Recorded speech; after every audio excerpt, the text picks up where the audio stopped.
In this very special episode, we are going to get my 1970 Dodge Charger, 20 of my closest friends. We're going to haul ass across the country in a cross-country race. Follow along, it's going to be fun.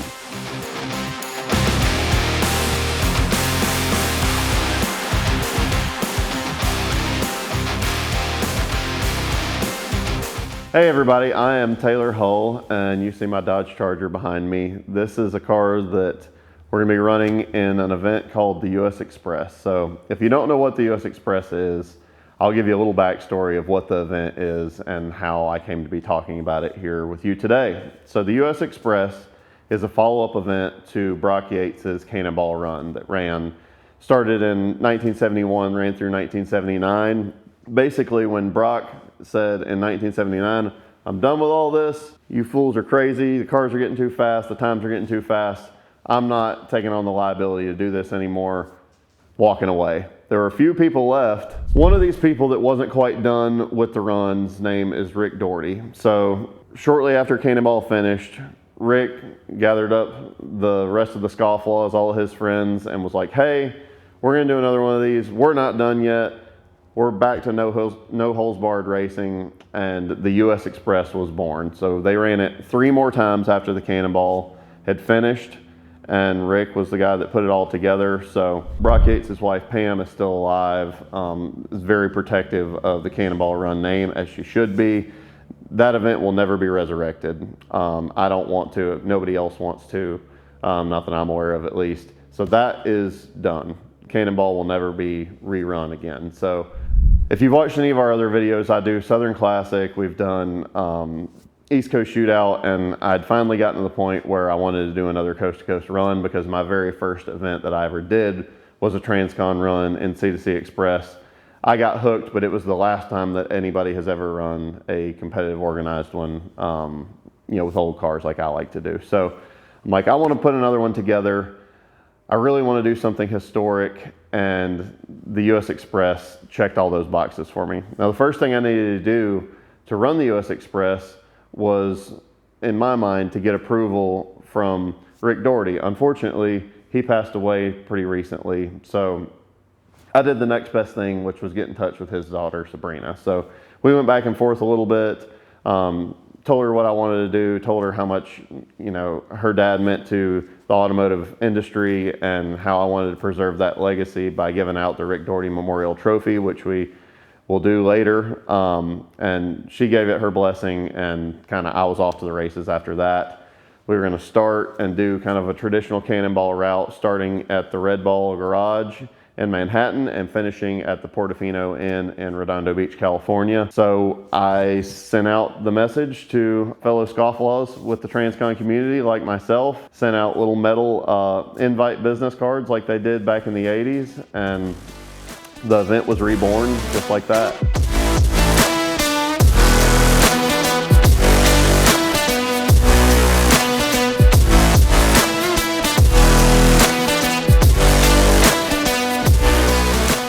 So now I'm going to take you to some of our teams. They're going to introduce who they are and what kind of cars they're driving, and maybe a little bit of what time they're hoping to achieve with this run. What's our team name here? Highway Junkies. Highway Junkies. What are we driving? 74 Chevelle. 74 Chevelle. Stock, right? Betcha. Except for the paint. What's the goal? Make it. Finish. Finish is the goal. I've heard more of that than not. Well, got a heck of a machine here. Good luck. We'll see you in just a few hours. All right, thank you. All right, what's our team? Shades of gray. What are we driving? 78 Corvette. And the goal? 36 hours or less. All right. Good luck. We'll see you in California. See you on the other side.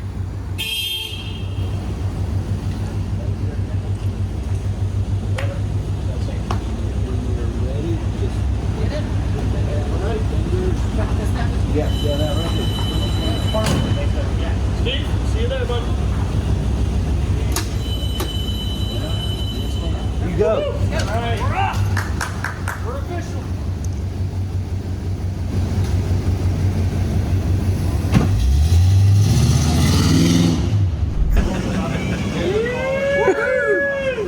All right, what's the team name? T-Toppers. T-Toppers. Actually, We are Shitty Shitty Bang Bang, and the illustrious T-Tuppers. I see. And what are we driving?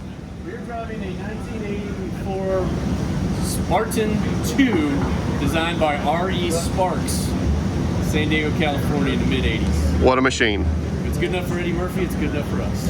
And what's our goal? To finish Very good. sometime before the awards. All right.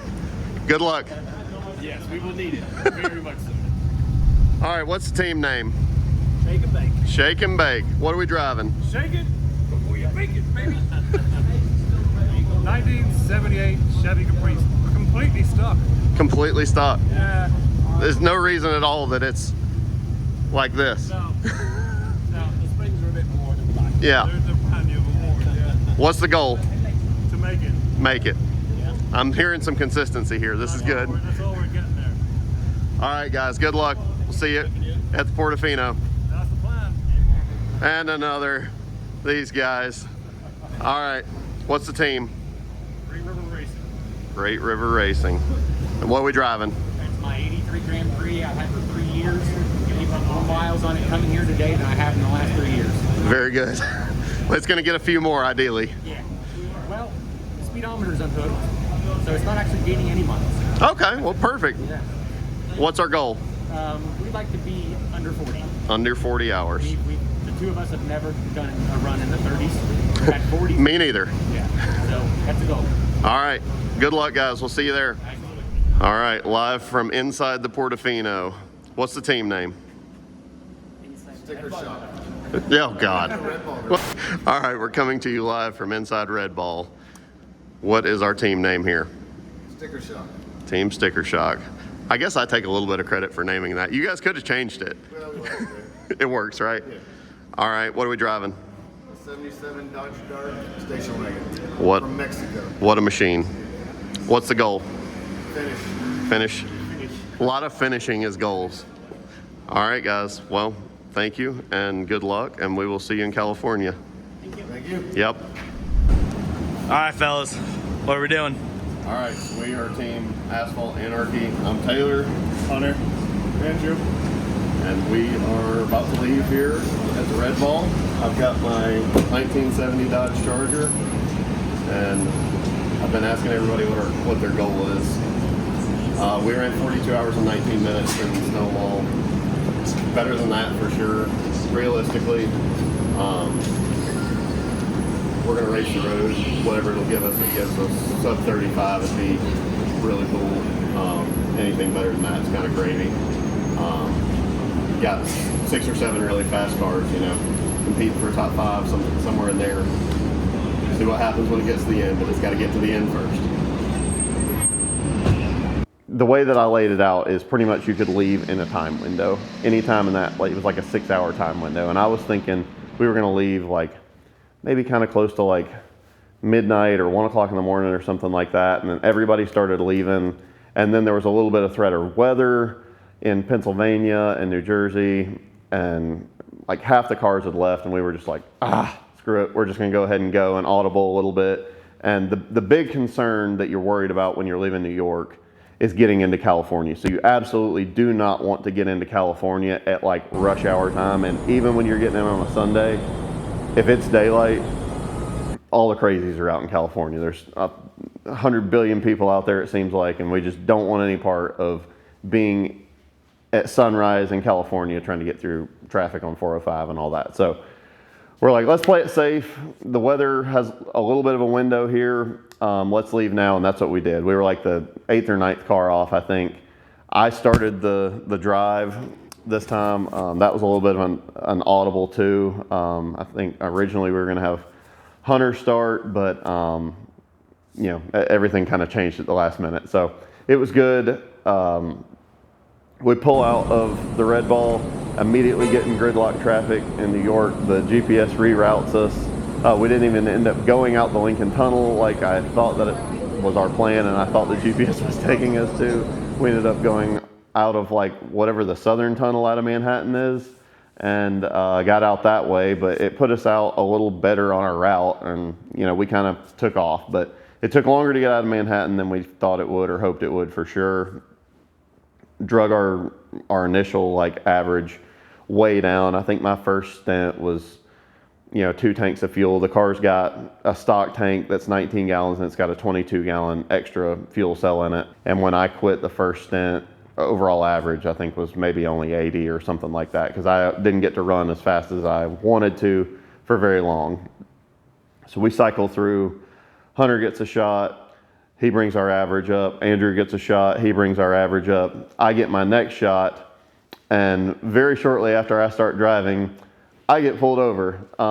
So it's a thing that happens. It's a risk that you take doing these type of events. Kind of before I get into the whole story of my being pulled over, I have a practice that I do in every one of these transcon type events, in the sense that I do not run a license plate on the car. It keeps you from getting any sort of traffic cam tickets that might happen. You can run tolls. There's all types of cool benefits from it. The drawback is you cannot pass by a police officer because they will 100% pull you over. I see, we're going to have some trouble. And you're generally just kind of suspect if you're driving around with no tag. So what I did with this, which was kind of a happy medium, I put the tag like in the back shelf in the back window. So it's like plausible deniability. It's back there, sir, and that's kind of the tactic I used here. But anyway, I get pulled over shortly into my run.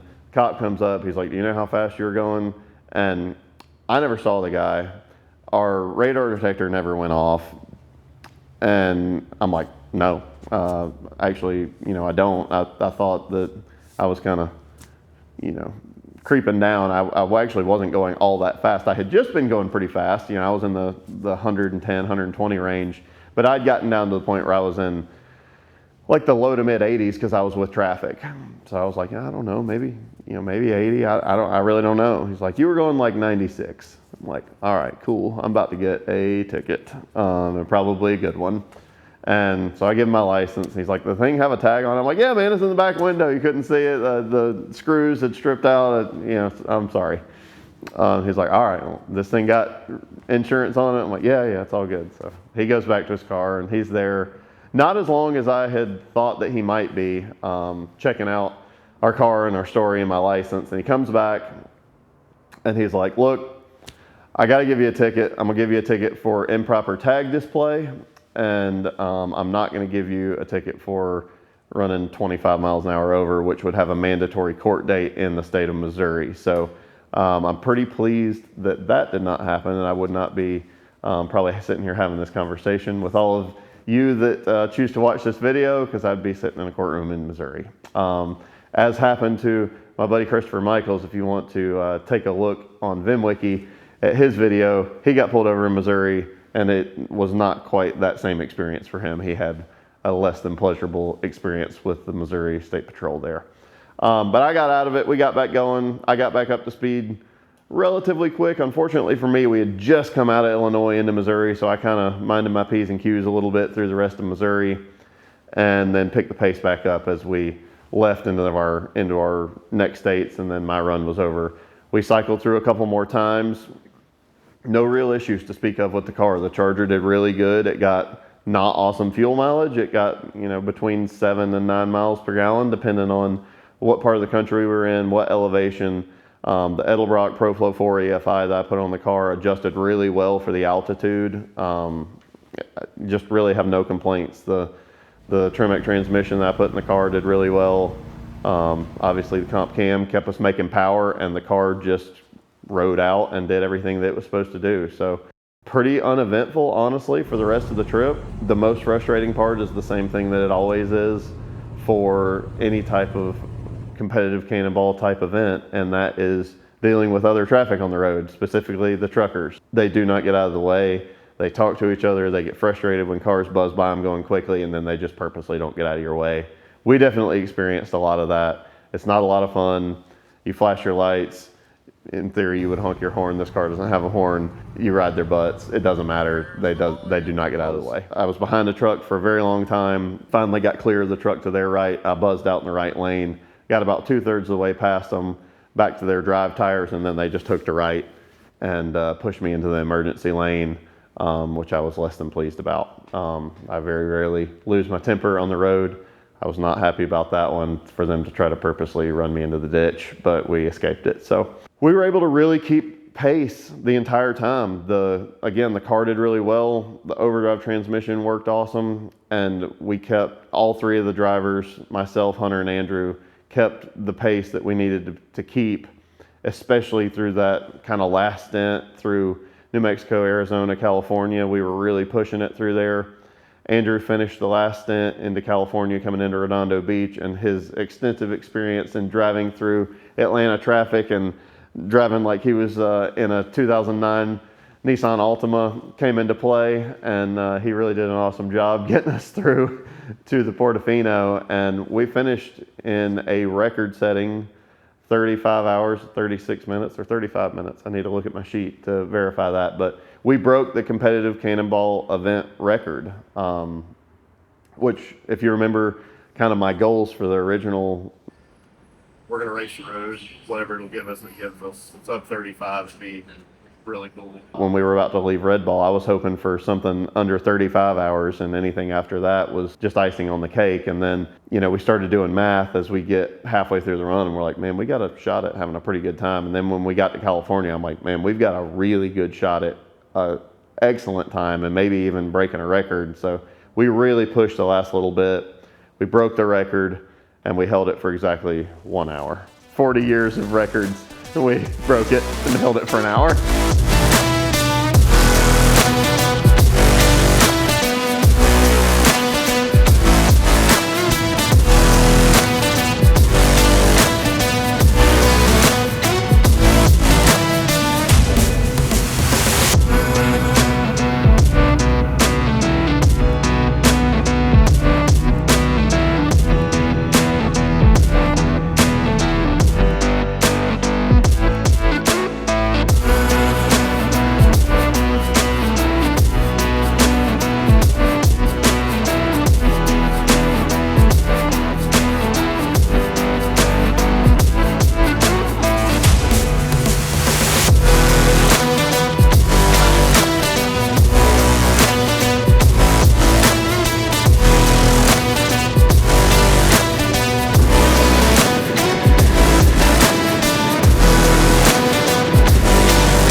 There we go.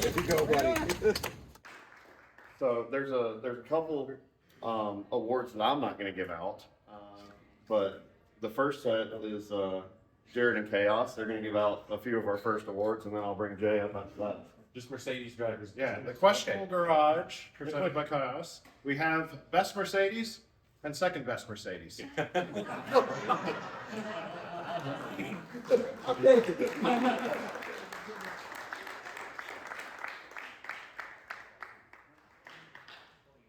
This is an SVT Fox Body, the Should Have Played Football Award.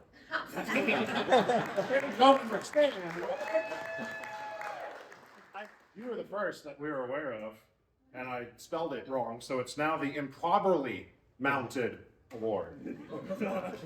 Perfect. It's one of the most annoying things you see on the road.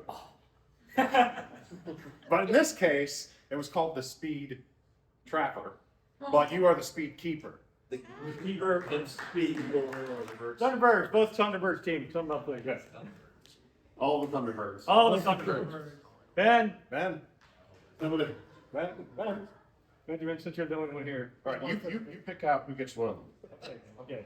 Yeah, that's your call. Okay. All right. You are Thunderbird 1. You are Thunderbird 2. Come on here.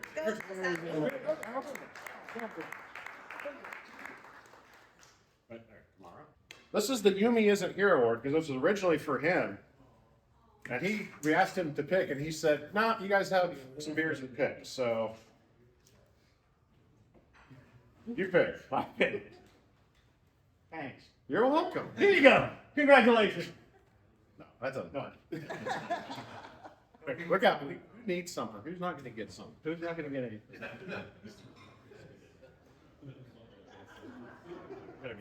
Doug and Arnie! This is one of those moments from The Office, if any of you watch it, where they're going out on the sales calls, and they ask Stanley who he wants, and he says, pass. And then they say, well, you have to pick somebody. He goes, well, I'll take the temp.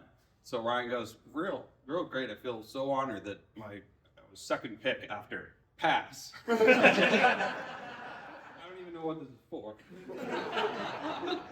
You don't need it. Right. Yumi's not here, so Yumi's not here.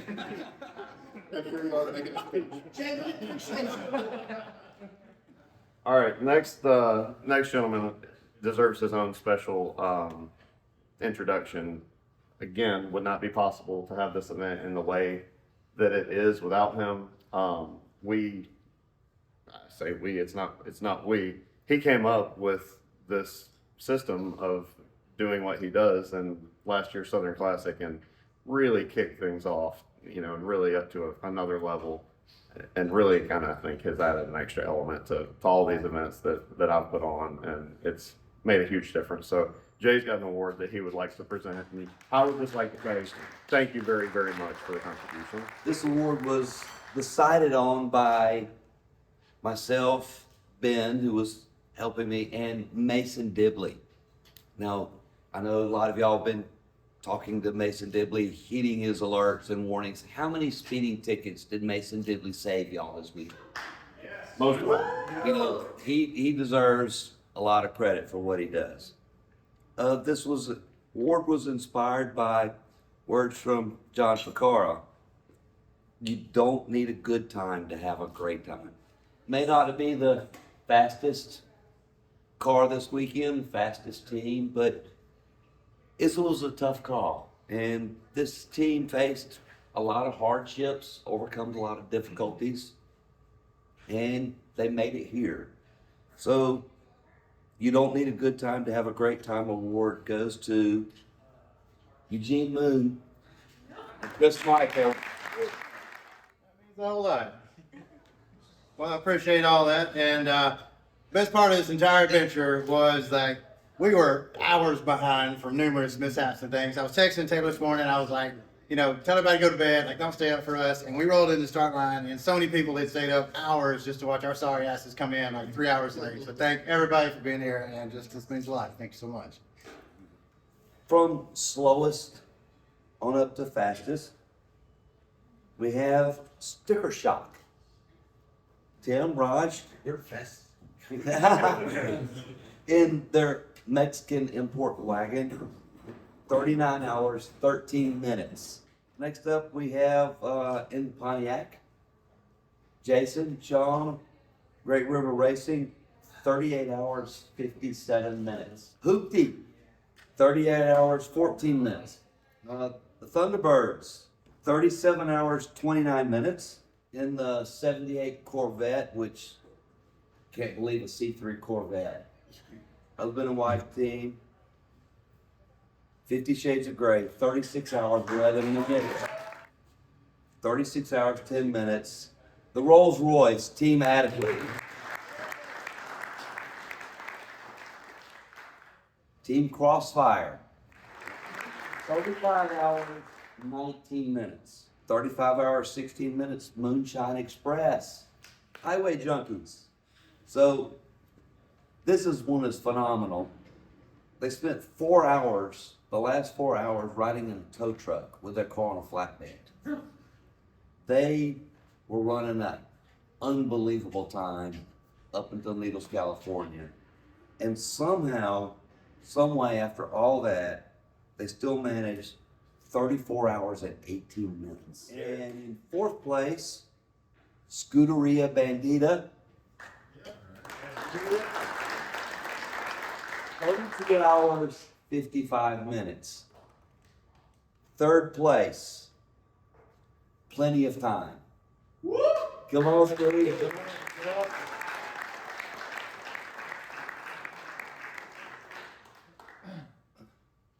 32 hours, 49 minutes in the Bandit car.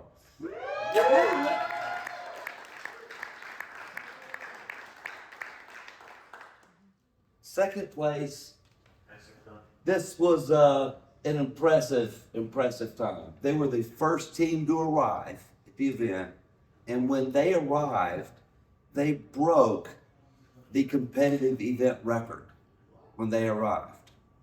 And their time was 31 hours, 36 minutes, Asphalt Anarchy. Now, Team Asphalt Anarchy has a very unique distinction. They also set another record without trying. They are the team that has held a record for the shortest period of time. Exactly to the minute, 1 hour later, the competitive event record was broken. Operation 69 with a time of 30 hours, 56 minutes.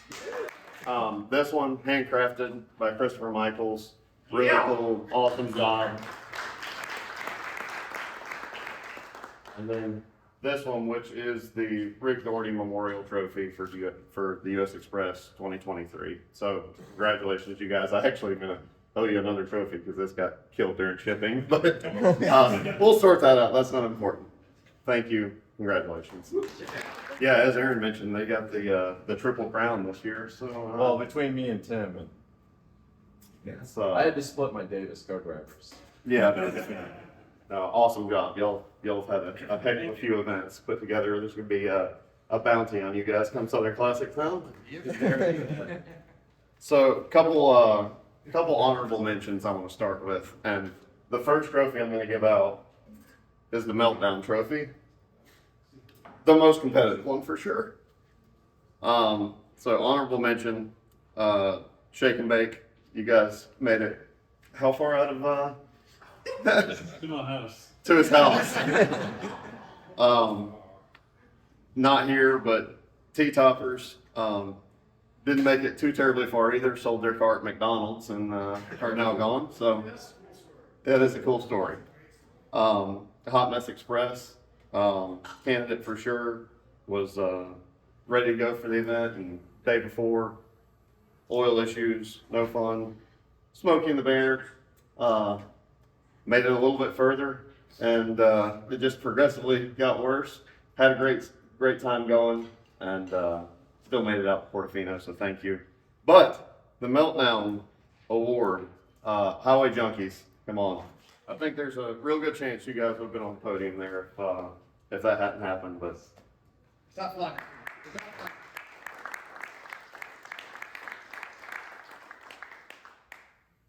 these guys have come out for the last couple events. I've found it really special to see how kind of they approach it, and it's been a really cool thing. I think they may correct me. I think they've participated in and finished all the recent runs, but token participation trophy is going to go to the Thunderbirds.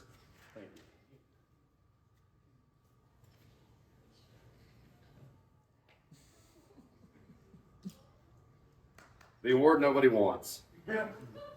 Buford T. Justice Award goes to the team that has the most significant encounter with Johnny Law. This team has got a court order to appear here in the not too distant future, and on Black Friday also. Scooterita, come on up. Yeah, that's appropriate. We've written this one and get pass it to the new one.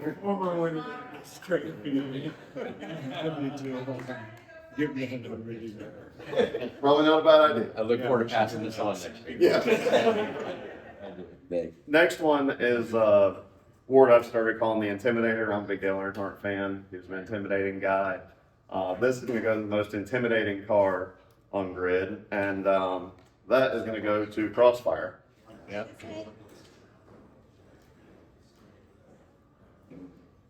This is a fun one. This typically is going to go to a team that is not on the podium or near it. It goes to a team that has a great time, but probably at that time. And it's usually the slowest team. It's the rule follower award, and it's the sticker shot. Awesome taste. Very rarely do I have an award go back to back. I could not find a better candidate for this award, and they're going to know that they're getting it before I ever say anything. But the friend of the EPA, there's only one car here that got even close to what might be referred to as reasonable fuel mileage. Come on up, Jared. The only California-friendly team. Fully emissions intact and all. Yeah. Had a lot of great winners over the course of the last few events on Best in Show. It's going to go to a beautiful car. Not always a fast car. Sometimes it's a fast car. This I would consider maybe somewhere in the middle. But rapidly unscheduled disassembly is going to grab Best in Show for the Rolls Royce. Best. What a beautiful community.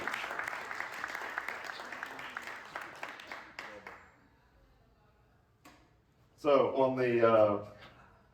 on the other side of Jared's deal is the enemy of the EPA. We're going to go to a vehicle that's getting terrible fuel mileage and just negatively contributing to the environment in general. There's a lot of us that fall into this category. But perhaps the most deserving this time is Great River Racing, as they have continued to disperse oil from one side of the country. Awesome job. Best ass award. So I bought this not knowing how I was going to present it, whether it was going to be physical or metaphorical. This time it's going to be a physical, but it's for the car, and it's going to be to 50 Shades of Grey. That is a beautiful car that you guys have got, just repainted, really turned out nice. She looks a little wash. All right, last one I've got. This is one that really, if you guys have been to any of my events, means the most to me. This is the Yates Gurney Spirit of Driving Award. Goes out to someone who's typically done a lot for us as a group, the community as a whole. It's definitely no different this time.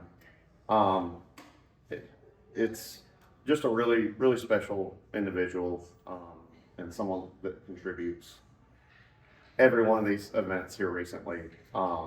So you guys will understand as soon as I say it, but Jay, I'd like for you to come up.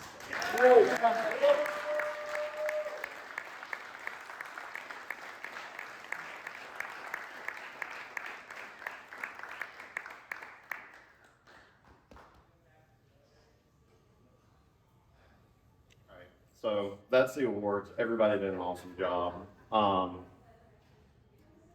Obeyed the rules. Everybody stayed safe. That's the biggest thing. Cannonball, record is still intact. The most important one, which is we haven't hurt anybody.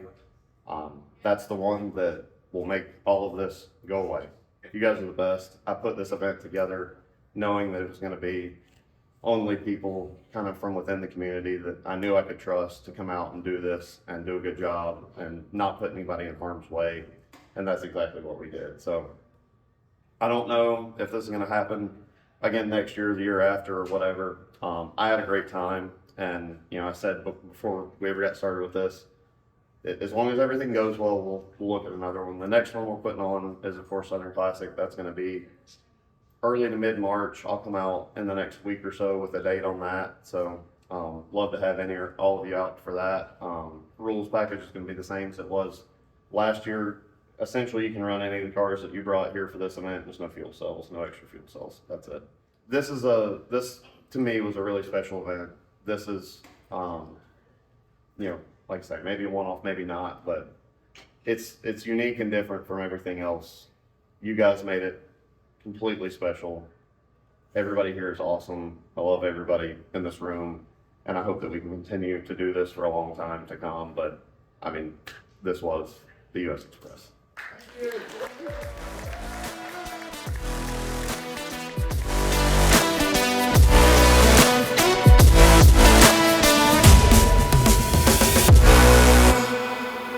An overview from Team Thunderbirds here. Well, half of it anyway. My father's already back in Florida. But our goal for the trip was first and foremost to have a good time and finish, which,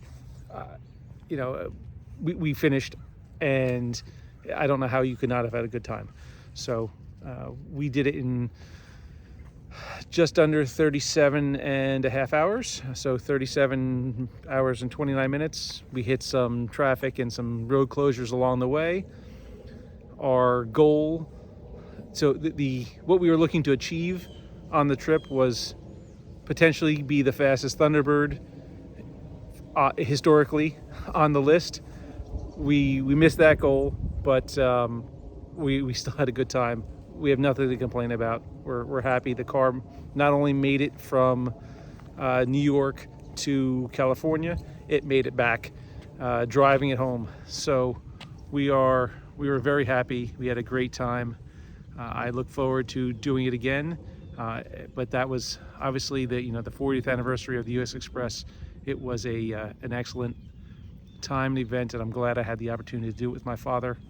So I look forward to the next time. Thank you. How's everybody doing? Well, here's the wrap-up video that Taylor asked for. I hope everybody had a safe trip back home to wherever that may be.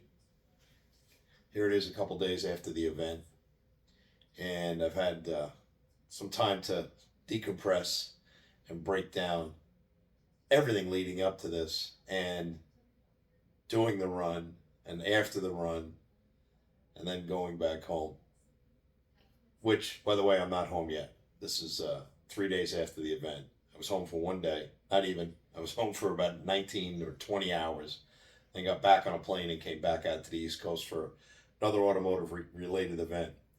Unfortunately, I didn't have the opportunity to go to SEMA this year, like a lot of the guys did after the run. So, my expectations, my conclusions, and my takeaway from it. This is my perspective. My name is Joe Petralia. I was Team Crossfire 1984 Corvette. My co-driver and partner on the run was Eric Probst. We had an absolute blast. Bucket list thing for me, for sure. It's what I've always wanted to do since I was 12 years old when I first learned about Cannonball Run, reading it in an issue of Car and Driver magazine. And had the opportunity to meet Brock Yates only a few months after I read that, which was actually kind of cool. I grew up in New York. I'm from Long Island. And I met Brock at Bridgehampton Raceway out of Long Island. And then later on in life at Watkins Glen, Lime Rock, and other car events through the course of history of my life. I've been in the car business since I was basically 18 years old. The event Taylor put on was phenomenal. Thank you very much for everything you did, Taylor, and your wife Tamara, and anybody else that helped you. Jay Roberts, you guys are rock stars, man. Absolute rock stars. I dissected this whole run probably for the last couple of years of my life. I got tuned into VinWiki a number of years ago, and that rekindled the fire or the flame I had to do the a cannonball run style, a cross country run. Had no idea how to do it. I met my co-driver Eric Probst about a year and a half ago. Probably about a year and a half ago. I actually bought a car from him. He ran in the Southern Classic, and it was a black Chrysler K car, really cool car, black two-door with a factory stick, bench seat, and he had a good time running that. I found it online. I think it was on Facebook Marketplace, and I bought it, and that's how I stayed in touch with him. And he told me he was a cannonballer, and I was like, interesting. I said, man, that's something I've always wanted to do. So in the back of my mind, months after I bought the car, it stayed there. And out of the blue, last I think it was January, maybe it was February, I was sitting around at home in Arizona. I'm from Phoenix, and I sent him a message on Facebook, and I said, hey, I don't know what it takes. I said, I'd like to get involved in a run or do something. What's the deal? Now, I've been watching all the VinWiki videos, and I've been listening to all the stories from everybody on there, and I met most of those guys last week for the first time, and phenomenal people, everybody. Just great, just real. The fraternity of lunatics is absolutely the best way to describe it. Okay, so he told me about there was a possibility of a run coming up in the 40th anniversary of the U.S. Express. And I remember hearing about the U.S. Express back in the 80s. And I was like, good. I said, he goes, you in? I said, put me in. Whatever you got to do is you put me in. So we did. And I got put into the group. And the rules package came out of what we could run. And right then and there, we talked. And I said, well, since 84 is the cutoff, the race originally happened October 15th, 1983. You could buy a Corvette, a new C4 Corvette. They were available. They went on sale, I think, in March of 83. That's what we got to get. So I immediately went on the hunt. And I think that night or the next night, I found a car up in Northern California, put a deal together, jumped on a plane, flew up, drove it 11 hours back to Phoenix. Had the car. That was 7-8 months ago now. So I knew I had time to prep the car. So I put a lot of time into what I wanted to get out of the car, what my goals were, what my targets were, and worked around that. My goal was somewhere originally my goal was, around the 30-hour mark. And after talking with Eric and then doing some calculating, I was like, first time out, new guy, that's going to be a little difficult. I said, all right. I said, let's make our goal 32:07. That was the original run. So that's what we had. And the car, I built the car at my shop, did it all by myself. Eric is in Michigan, I'm in Phoenix, car was with me. So I prepped the car, 40-gallon fuel cell, some couple of tablets for electronics. I ran a GPS logger. I ran Waze. Started out with a Redenzo DS1 radar detector that I bought specifically for the trip. And then part of our package, when we got all our swag, Grady Leno, who works for Cedar, which is the parent company of Escort, they gifted everybody brand new Redline 360s. And I got to thank you for that. That was unbelievable. So I said, you know what? Redenzo comes out. He gave me the 360. I'm going to run the 360. The day of the race before we left, I got with Grady and he gave me a rundown on it and did all my settings on it, set it up basically the way his is. Worked flawlessly. Absolutely worked flawlessly. That thing was picking stuff up 2 miles away. So that really helped us out a lot. The run, and I've had a couple days to think about it, and I was on a 4-hour flight early this morning. And it's strange how your mind works. You can break down every aspect of the run in segments. Okay, I would think of segments of me. The way my mind works is I'm a visual guy, so when I see something, it triggers something. I remember something. That's just how I work.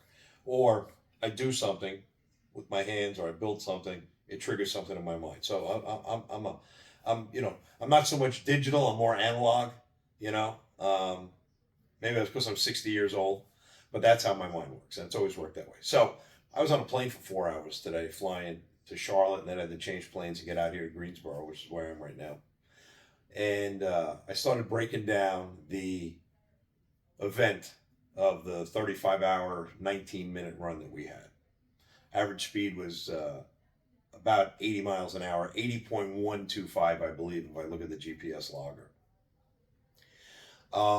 And I was able to break it down in probably 10 or 15-minute segments in my mind, which was amazing. And I remember where my mistakes were. I remember where our calculations were wrong. And I remember where we had a couple of little mistakes. We actually we screwed up in the first 20 minutes. We got over the bridge. We're in Jersey. I don't know what happened. I was watching one thing. Eric, my co-driver, was watching another. And we ended up, I'm getting off, boom, we ended up on a surface street. I was like, what the hell? So it was about a 3 mile out of the way, half mile, half mile, half mile, half mile, whatever, get back on the 78 and keep going. So we lost a little bit there. Don't know how that happened, but we got that sorted out. Then had a little screw up again in Pennsylvania. I don't know how we got screwed up somewhere off the 76, and we ended up realizing it's 7 miles in. Couldn't turn around for another mile and a half. So that was like 8.5 miles. So it was a 16-mile screw up. Even at 100 miles an hour, you're still down by 10 minutes. So we were on target for a 32 or sub 32-hour run. Now we're on target for about a 32-hour run. And we're going. Okay, we're watching, keeping track of everything. It went well. And we were doing well. We were staying, within our window where we wanted to be. And then we got we had the weather in, and the weather just set everything back. And that was obviously, we probably lost an hour because of weather. And I think everybody probably lost an hour because of weather if you look at the big picture of things. So with that in mind, we just stuck to our plan. My car had the stock 20-gallon tank, had a 40-gallon reserve auxiliary tank. So I was carrying 60 gallons of fuel, and my range turned out to be about 800 miles of fuel. So, 4 stops, 3,200 miles, the whole trip, and my nav came out to 2918. So I had enough fuel to do it. Well, after 60 gallons of fuel, then 60 gallons of fuel, we were probably in the middle of the country. Now we're filled up again. And at about the 3/4 to halfway mark, we would transfer fuel from the big tank to the main tank. The reason for that was the big tank was big. It was a little taller than the main tank, so it changed the center of gravity on the car. It's 280 pounds of weight, 1.5 feet behind us, on the back of the Corvette. So I wanted to move weight to the back to the other tank and try to get the center of gravity down. So then we got to the point we'd start just keeping it lower and lower and lower. So we just transfer fuel. And it worked out well. The weight in the car wasn't bad. A little bit in Jersey because, the roads are a little, not the best. Hit a couple of good dips, and I know I bottomed it out on the snubbers a couple of times. Improvements for next time, probably a set of air shocks with an onboard controller. Is so I can put about 20, 25 pounds of air in it when I got the big tank full.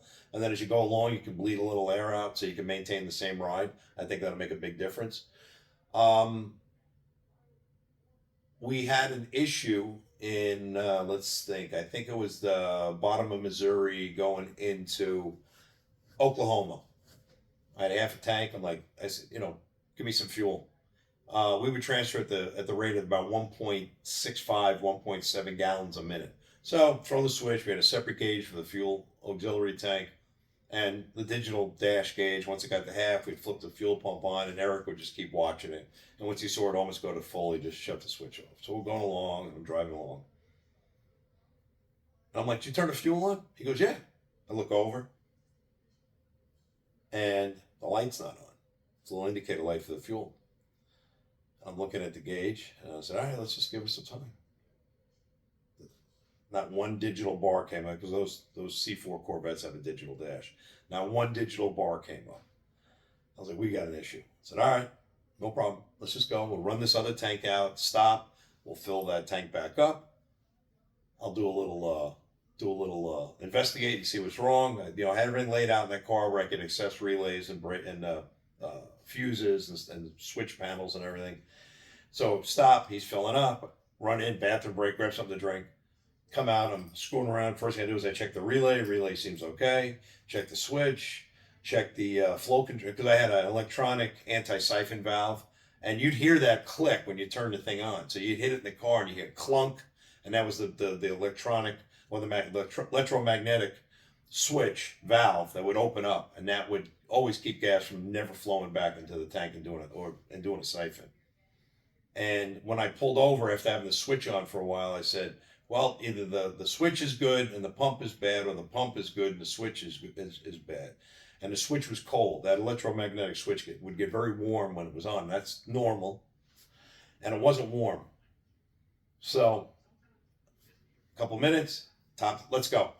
I'll look at something else the next stop. We ran out that tank, another 300 miles out of the stock tank, probably 250. And pull the gas stop again. We're filling up. Run in, whatever, quick sip of something to drink, whatever. I'm screwing around with electric. Now I'm looking at switch, working on the switch section. All right, let's check that. And then I'm checking connections on the pump. Nothing. Can't get it figured out. Try to jump out. Had a 4-gang plug for the relay. I'm trying to jump out. I didn't have any wire. I was like, let's go. I'm not going to waste any more time. We'll just keep moving. The next stop, again, now I'm into 5 stops on my original 4-stop plan, and I'm not even I'm about a little more than halfway across the country. We had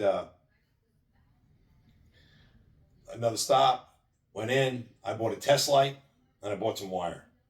I got out, I probed the plug, it's hot. I said, okay, so I know with these relays, 87 and 30, you jump them out, that's hot to the switch. It'll just hot jump it. And it's like I stuck it in one side, I stuck in the other, big spark, poop. I heard the thing go clunk, valve open up, and Eric shoved his hand in the back, and he goes, the pump's running. I said, beautiful. I taped it all off, I left the wire out. I said, okay, here's the deal. If we transfer fuel, you gotta reach behind my seat at 100 miles an hour or more, plug that thing in, remember then unplug it when you're done. He's like, got it. So that's what we did. Rest of the run worked flawlessly. I drove the car myself 31 hours straight. I was in Kingman, or coming into Kingman, and I hit a wall, and I couldn't focus anymore. I had the rental car guys were behind us, and they're making a call. I was like, dude, you got to tell him to pull over. He's got to switch. Got to switch drivers. I wanted that when I got to probably New Mexico, I kind of hit a wall again, pulled over, did a walk around the car, felt good, got some cold air in me. It was freezing actually, and I felt good, and I was fine to Arizona. And then I couldn't break through the wall a second time. My body just was like, you're done, man, you're done. You're 31 hours behind the wheel. You've been up, add another 12 to that. So, now I'm up, another 40 something hours. I said, all right. So we switched out, and I got a little sleep for about an hour or two as we came into California. And then everything went good. No issues with the car. No issues with the run. No complaints about anything. What would I change differently? I actually like the car. Car works good. I want to make another run with that car.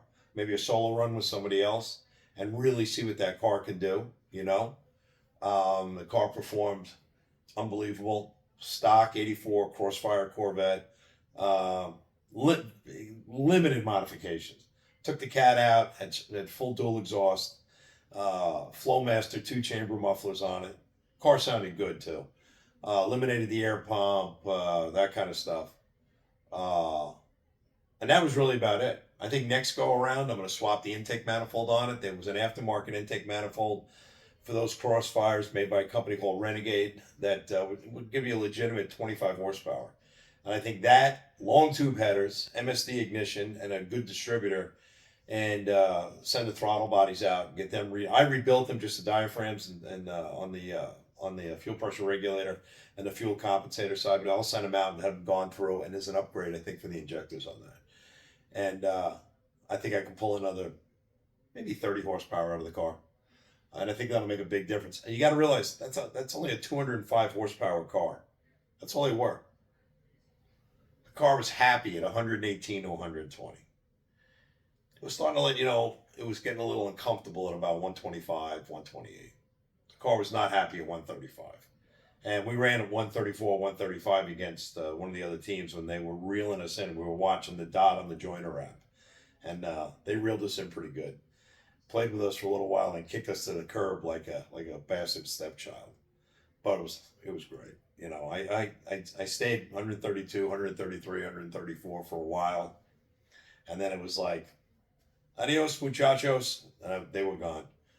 So did that again later on in the pouring rain with the Trans Am. And we were dicing at 100, 110, 115 and not quite pouring rain, but rain and wet. Had a good time and then separated and kept going. As I think about it now, just sitting here doing this, I can think of every segment, every aspect of the race, and everything I chose to do, I accomplished. My planning was good. My execution of the car, I think, was outstanding. Even won Intimidator Award on that car, because the car really had a good look. You know, you've seen it. Black, black wheels, black trim, nothing shiny on it at all.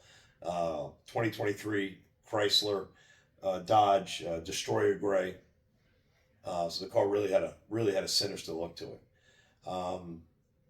My ultimate goal in this was to finish the race, be competitive. Wasn't looking to win, was just looking to enjoy it. So we started out with 19 cars. 15 cars came across the finish line at the Portofino in Redondo Beach, California. And we ended up right in the middle. I couldn't have asked for a better outcome. I really couldn't. From the quickest time at 30 hours to the longest time, which I think is somewhere in the 40s, we were at 35:19. 7 cars in front of us, 7 cars behind us. And for a guy that's never done it before, although I do know how to drive, I'm going to admit, I'm a pretty good driver at speed. I'm a pretty good planner, I think. The end result was, I'm not going to say far exceeded my expectations, because I did set my expectations and goals high. So I think I completed what I was expecting and ended up happily where I wanted to be. I could go on. I've probably gone on too long than I should have on this video for what Taylor was asking for. But hey, listen, I'm an Italian from New York. I talk with my hands and I talk a lot, and I like to tell stories. So with that said, I'm going to wrap this up with outstanding event, great execution of the event. Everything worked flawlessly. It ran safe. Nobody got hurt. You know, in all these years of these runs going on since 1971, nobody's ever gotten hurt, which is phenomenal. That's you can't ask for anything better than that. And you know, I don't know how everybody else did. I don't know if anybody else even had a close call or anything. I didn't even have a close call. I think because subconsciously in the back of my mind, I knew to drive fast, but to drive safe and to drive smart. Okay, let's say really drive fast and drive smart. You know, I mean, like Escort, the radar the company says, their logo is drive smarter. You know, so really, you know, so we drove smart. So we never got ourselves, you know, in a panic stop situation where we had to, we'll go off the road around somebody. You know, I always try to drive 1 or 2 steps ahead anyway. You know, so I'm always forecasting what's going on in front of me. You know, I see a car half a block down, nosing out of a parking lot, and I'm not even near it yet. I remember that car's there, and I just, you know, subconsciously my mind will pick it up. So I guess that's why I got a pretty clean driving record. And that's it. So again, I exceeded some of my goals. I completed some of my goals. I checked off another thing on my bucket list of life. There's a few more things I need to do. A bunch of them motorsport related, but I've done a lot, in my lifetime. I've raced cars, I've raced boats, I've raced motorcycles, I've raced jet skis, I've raced go-karts, roundy round racing, off-road racing, boat racing. If it's got a motor, I've either raced it or wanted to race it, and there's not too much left I haven't raced that had a motor on it. The last thing I did was I raced lawnmowers, and that was actually pretty cool. That's it. Let's wrap it up. I'm getting a little long in the tooth here, and it's actually late here in North Carolina. I got to call it a night. I got a big day at the auction tomorrow. So again, Taylor, thank you for everything. Jay Roberts, thank you for everything. The clock master or the clock keeper. Mason, thank you for everything you did. Yeah. Oh yeah. Let me go into that real quick. Mason was did the overhead for everybody. Absolutely. I would have paid somebody to do what he did. Priceless. Gave us real-time information ahead of time. And being in the middle of the pack, by the time I got to a lot of things that were pointed out, they were done, gone, and over. So I think we picked a good time to leave. We rolled out at 9 o'clock. And we stayed in the middle of the pack. We were out the front of the pack in the beginning because we were only probably about the fourth or fifth car, probably about the third or fourth car out at 9 o'clock. And then we ended up being in the middle of the pack by the end. But Mason's admission control, priceless, absolutely priceless. I would not do another run without it. If I do a solo run, Mason, if I do a solo run, you'll be hearing from me. I'll need some help, admission control again in the Bat Cave. But with that said, I'm going to bed. I'm wiped. It's late at night. It's actually early in the morning here. I couldn't sleep. I got up. I saw the post Taylor put up, and I said, let me just do it now. I got my thoughts are collected, and I'll do it out. I'll put it out there. So anyway, Team Crossfire, 1984 Corvette. Average speed moving 80 miles an hour, 80.125 miles an hour. Overall time, 35.19. Did what I was supposed to do, and I'm thankful for it. God bless. Appreciate everybody. Thanks, and we'll see you all in the future. Have a good one. So coming into the US Express 2023, we had just come off of second place at the Southern Classic in 2023. We had won it in the Ferrari in 2022. So folks had, from what I was picking up, folks had pretty big expectations of our team, Scuderia Bandito. I wasn't really quite sure what my personal expectations were. Just because a car is fast and capable doesn't necessarily mean that you're willing to drive it the way drive it the way it's capable of being run. So I was a little bit more realistic about what I thought we could do. So I knew the car was pretty decent. The fuel system was untested, but I thought we were going to be able to put together a pretty reasonable time. And things were coming together pretty well. We had 3 guys on our team, myself, Wayne, and a buddy of Wayne's, who immediately flamed out as soon as his wife caught wind of the plan. So another friend of Wayne's stepped in, who actually at the very end had to pull out because of a medical issue. So it was looking like it was just going to be the 2 of us. But at the last minute, Wayne's son, Jordan, stepped in, and he was fantastic. Wayne and I did all the driving. Jordan did the navigation and countermeasures, and it turned out it was a great team. We had a lot of fun. So the run itself was great. I had done one C2C before with Ficarra in the in the Cannonball Audi during the Musket Ball in 2021. So I had some idea about what to expect, but dealing, being on a team with Ficarra, you've got somebody who's got a lot of experience with this stuff. I had never captained a C2C team before, so this was a little bit new to me. Definitely made me a little bit nervous, but put together all of the knowledge that I had picked up over the years, and we did our best with it. So as I said, the car was good. We were running laser jamming and radar laser detector, image stabilized binoculars, highway radar, all that good stuff. And so we were in pretty good shape. We did get stopped in Illinois. Still no idea kind of how that happened. Early in the morning, darkness, beginning of a new shift. It's possible that we just got paced as the as the morning shift came onto the road. They may have just dropped in behind us, but that took kind of some of the urgency out of particularly Wayne's drive.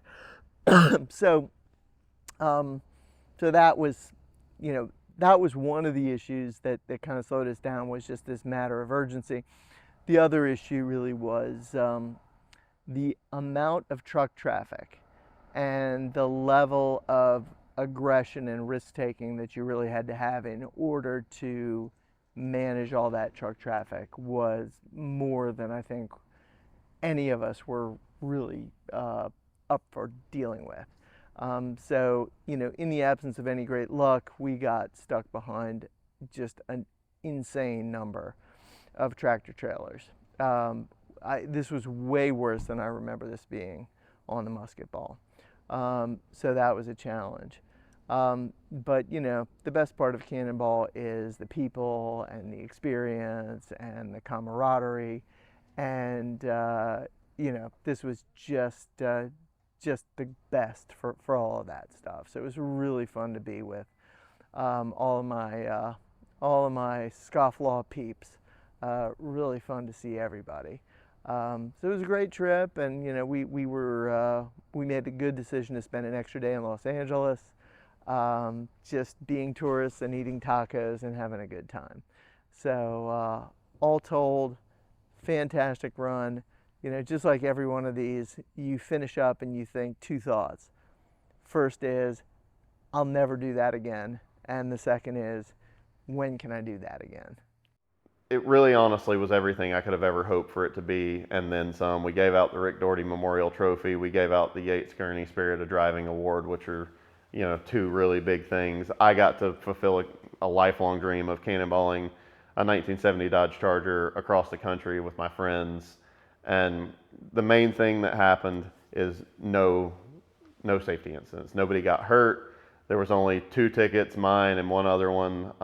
Neither one were terrible. Nobody got arrested or anything like that. So taking care of those, and we're able to move on to the next one without any incident. And that's all we ever really hope for when we're putting these events together, is everybody to be safe and everybody to have a good time. And that's what happened. The U.S. Express is an amazing piece of automotive history, and I'm happy to have kind of written my chapter in that. I don't know what the future holds for this event necessarily.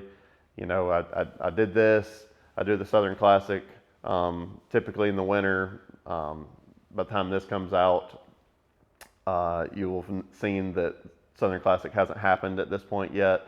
That's not to say it won't happen, but it's just kind of a fluid thing, that how the ebbs and flows of these events go and when they happen and when we can get all the scofflaws together for another good time. But I was honored to have the participation of the people that came and did this event. It's really kind of a lot of the who's who in this world. The people that you get to watch on VinWiki and other channels.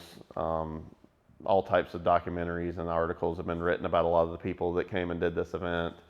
And I just really appreciate their participation and their trust that they had in me to put this together. So thank you to all the participants.